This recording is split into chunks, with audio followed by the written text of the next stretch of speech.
جو یہ کہتا ہے کہ ہم کائنات کو زندگی کے لیے موزوں اس لیے پاتے ہیں کیونکہ اگر یہ ایسی نہ ہوتی تو ہم یہاں اسے دیکھنے کے لیے موجود ہی نہ ہوتے۔ یعنی یہ کوئی ڈیزائن نہیں بلکہ ایک طرح کا سلیکشن بائس ہے۔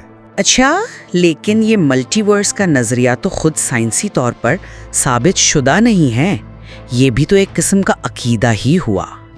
آپ ایک ثابت شدہ حقیقت یعنی ہماری فائن ٹیونڈ کائنات کی وضاحت کے لیے ایک غیر ثابت شدہ قیاس آرائی کا سہارا لے رہے ہیں۔ یہ منطقی طور پر ایک کمزور پوزیشن ہے، لیکن چلیں ایک لمحے کے لیے کائنات کو چھوڑ کر انسانی تجربے کی طرف آتے ہیں۔ ضرور، لیکن انسانی تجربے پر بات کرنے سے پہلے ہمیں یہ طے کرنا ہوگا کہ ثبوت کسے مانا جائے۔ یہیں پر برڈن آف پروف یعنی ثبوت کا بوجھ کا اصول سامنے آتا ہے۔ خدا کے وجود کا دعویٰ ایک غیر معمولی دعویٰ ہے، اور اسے ثابت کرنے کی ذمہ داری اسی پر عائد ہوتی ہے جو یہ دعویٰ کرتا ہے۔ جیسا کہ فلسفر برٹرینڈ رسل نے اپنی مشہور چائے کی کیتلی کی مثال سے واضح کیا تھا، اگر میں کہوں کہ نظام شمسی میں ایک چھوٹی سی چائے کی کیتلی گردش کر رہی ہے جسے کوئی دوربین نہیں دیکھ سکتی، تو یہ آپ کی ذمہ داری نہیں کہ اسے غلط ثابت کریں، بلکہ میری ذمہ داری ہے کہ میں اس کے وجود کا ثبوت دوں۔ ثبوت کی عدم موجودگی میں کسی غیر معمولی دعوے کو نہ ماننا ہی عقلی رویہ ہے۔ میں آپ کی بات سمجھ رہی ہوں، مگر علم کو صرف حسی تجربے یا سائنسی ثبوت تک محدود کرنا، جسے سائنٹزم کہتے ہیں، خود ایک بہت بڑی غلطی ہے۔ تاریخ میں کروڑوں لوگوں کے ذاتی، روحانی اور معجزاتی تجربات بھی تو ایک قسم کی شہادت ہیں۔ کیا ہم ان سب کو محض وہم یا دماغی خلل کہہ کر مسترد کر سکتے ہیں؟ یہ تجربات انسانی تاریخ کا ایک مستقل حصہ رہے ہیں۔ میں ان تجربات کو مسترد نہیں کر رہا، میں ان کی تشریح پر سوال اٹھا رہا ہوں۔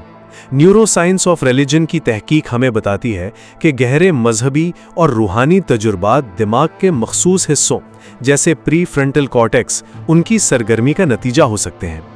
ہم مراقبے یا دعا کے دوران دماغ میں ہونے والی تبدیلیوں کو FMRI مشینوں سے دیکھ سکتے ہیں۔ اس سے بھی زیادہ اہم یہ ہے کہ دماغی چوٹ یعنی ٹرامیٹک برین انجری یا بعض دماغی بیماریوں کی صورت میں لوگوں کے عقائد میں ڈراماٹک تبدیلیاں آ جاتی ہیں۔ اس سے ظاہر ہوتا ہے کہ ہمارے عقائد اور تجربات کی بنیاد ہمارے دماغ کی کیمسٹری اور ساخت میں ہے۔ یہ تو بتاتی ہے کہ دعا کے دوران دماغ میں کیا ہوتا ہے، لیکن یہ ثابت نہیں کرتی کہ یہ تجربہ خود دماغ کی تخلیق ہے۔ یہ بھی تو ممکن ہے کہ دماغ ایک اعلیٰ حقیقت کا ادراک کر رہا ہو، نہ کہ اسے پیدا کر رہا ہو۔ جیسے ایک ٹی وی سیٹ سگنلز کو تصویر اور آواز میں بدلتا ہے، وہ خود پروگرام نہیں بناتا۔ ہو سکتا ہے ہمارا دماغ ایک ریسیور ہو، صرف ایک جنریٹر نہیں۔ آپ کا اعتراض اس امکان کو پہلے سے ہی رد کر دیتا ہے۔ یہ ریسیور والی بات ایک دلچسپ خیال ہے، لیکن سائنس کے لحاظ سے اس کی سب سے بڑی کمزوری یہ ہے کہ یہ ناقابل آزمائش اور ناقابل تردید ہے۔ ہم دماغی سرگرمی کو تو ناپ سکتے ہیں، لیکن کسی نامعلوم ٹرانسمیٹر کو نہیں پکڑ سکتے۔ سائنس میں جو مفروضہ ٹیسٹ نہ کیا جا سکے وہ سائنسی نہیں رہتا، وہ قیاس آرائی بن جاتا ہے، اور جب تک اس کا کوئی ٹھوس ثبوت نہ ہو، یہ کہنا زیادہ منطقی ہے کہ یہ تجربات دماغی افعال کی ہی پیداوار ہیں، کیونکہ ہمارے پاس اس کے شواہد موجود ہیں۔ چلیں، آپ دماغی افعال کی بات کر رہی ہیں، تو یہ ہمیں انسانی تجربے کے ایک اور بہت بڑے اور مشکل پہلو کی طرف لاتا ہے، اور وہ ہے تکلیف اور شر کا سامنا کرنا۔ اگر ایک مہربان اور قادر مطلق خدا موجود ہے، تو پھر اس دنیا میں اتنی تکلیف، اتنا دکھ اور اتنی برائی کیوں ہے؟ یہ شر کا مسئلہ کہلاتا ہے، اور میں تسلیم کرتی ہوں کہ یہ میرے موقف کے لیے ایک بہت بڑا چیلنج ہے۔ بالکل، اور یہ شاید خدا کے روایتی تصور کے خلاف سب سے مضبوط دلیل ہے۔ اگر ایک ایسی ہستی موجود ہے جو قادر مطلق ہے، عالم کل ہے اور سراپا خیر ہے، یعنی مکمل طور پر نیک ہے، تو پھر اس دنیا میں بے مقصد اور بے پناہ دکھ کیوں ہیں؟ میں انسانی شر کی بات نہیں کر رہا، بلکہ قدرتی شر کی۔ وہ معصوم بچہ جو کینسر میں مبتلا ہے، یا وہ ہزاروں لوگ جو ایک سونامی میں مارے جاتے ہیں۔ ایک مہربان اور طاقتور خالق کو بھلائی پیدا کرنے کے لیے ان شدید تکالیف کی ضرورت کیوں پیش آنی چاہیے؟ یہ کہنا کہ اچھائی کو سمجھنے کے لیے برائی ضروری ہے، ایک معصوم بچے کے درد کا غیر منطقی اور غیر اخلاقی جواز پیش کرتا ہے۔ میں سمجھتی ہوں کہ یہ کتنا مشکل سوال ہے اور اس کا کوئی آسان جواب نہیں ہے، لیکن اس کے دو کلاسیکی فلسفیانہ جواب دیے جاتے ہیں۔ پہلا ہے فری ول ڈیفنس، یعنی آزاد ارادے کی دلیل، کہ خدا نے ہمیں روبوٹ بنانے کی بجائے آزاد ارادہ عطا کیا تاکہ ہم اپنی مرضی سے نیکی کا انتخاب کریں۔ اس آزادی کا لازمی نتیجہ یہ ہے کہ انسان برائی کا انتخاب بھی کر سکتا ہے۔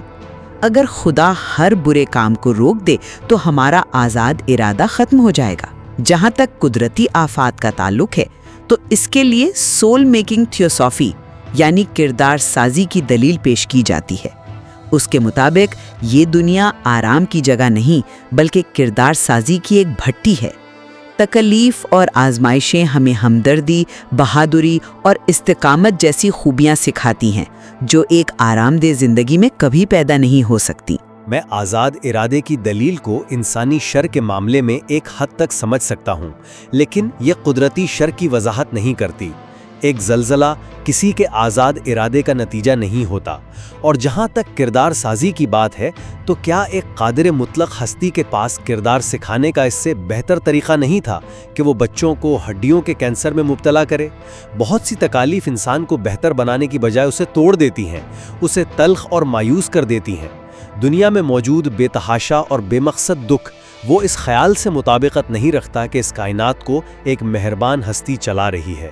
شاید اس تکلیف میں کوئی ایسا مقصد پوشیدہ ہو جو ہماری محدود انسانی سمجھ سے بالاتر ہو، لیکن چلیں اس نقطے سے آگے بڑھتے ہیں۔ آپ بار بار سائنس کا حوالہ دے رہے ہیں، جیسے سائنس اور عقیدہ دو متضاد چیزیں ہوں۔ میں سمجھتا ہوں کہ ان کے بنیادی طریقہ کار میں ایک بنیادی تضاد ہے۔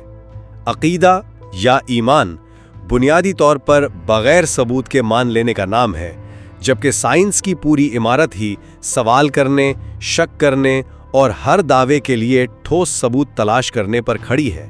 یہ دو مختلف ذہنی رویے ہیں۔ تاریخ بھی گواہ ہے کہ مذہب نے اکثر سائنسی تحقیق کی مخالفت کی۔ اور ایک اور بات، اگر قدیم مذہبی کتابیں واقعی خدائی رہنمائی کا نتیجہ ہیں تو ان میں کائنات کی اربوں سال پرانی عمر یا ڈائنوسارز کے وجود کے بارے میں کوئی ذکر کیوں نہیں ملتا؟ یہ خاموشی ان کے خدائی ماخذ پر ایک سنگین سوالیہ نشان ہے۔ میں اس استدلال سے قائل نہیں ہوں کیونکہ یہ ایک غلط فہمی پر مبنی ہے۔ اصل تصادم سائنس اور مذہب کے درمیان نہیں ہے، بلکہ سائنس پرستی یعنی سائنٹزم کے نظریے سے ہے، جو یہ مانتا ہے کہ سائنسی طریقہ ہی علم حاصل کرنے کا واحد معتبر ذریعہ ہے۔ مذہب اور سائنس دو مختلف دائروں میں کام کرتے ہیں۔ سائنس کیسے کے سوالات سے بحث کرتی ہے، یعنی مادی عمل کیا ہے، جبکہ مذہب کیوں کے سوالات کا جواب دیتا ہے، یعنی اس سب کا مقصد کیا ہے، زندگی کا معنی کیا ہے۔ یہ دونوں ایک دوسرے کے مخالف نہیں بلکہ تکمیل کنندہ ہو سکتے ہیں، اور خود سائنس ایک گہرے راز کی طرف اشارہ کرتی ہے، ریاضی کی ناقابل یقین افادیت۔ یہ کتنی حیرت انگیز بات ہے کہ انسانی ذہن میں پیدا ہونے والے تجریدی ریاضیاتی تصورات طبعی کائنات کو اتنی درستگی سے بیان کرتے ہیں۔ یہ اس بات کی دلیل ہے کہ اس کائنات کا ڈھانچہ منطقی ہے اور اسے کسی ذہن نے ترتیب دیا ہے۔ میں اسے ایک مختلف طریقے سے دیکھتا ہوں۔ ریاضی کی افادیت اس لیے ہے کہ ہمارا دماغ اسی کائنات میں ارتقا پذیر ہوا ہے اور اس کے قوانین کو سمجھنے کے لیے ہی بنا ہے۔ ہم کائنات میں پیٹرنز اس لیے دیکھتے ہیں کیونکہ پیٹرن کو پہچاننا ہمارے آباء و اجداد کی بقا کے لیے ضروری تھا۔ تو ریاضی کوئی جادوئی زبان نہیں بلکہ ہمارا ایک ٹول ہے جسے ہم نے کائنات کو بیان کرنے کے لیے بنایا ہے۔ یہ ڈیزائن کی نہیں بلکہ ہمارے دماغ کے ارتقاء کی دلیل ہے۔ اور جہاں تک کیوں کے سوال کا تعلق ہے تو فلسفہ اور آرٹ بھی تو ان سوالات سے بحث کرتے ہیں، اور اس کے لیے انہیں کسی مافوق الفطرت ہستی کی ضرورت نہیں پڑتی۔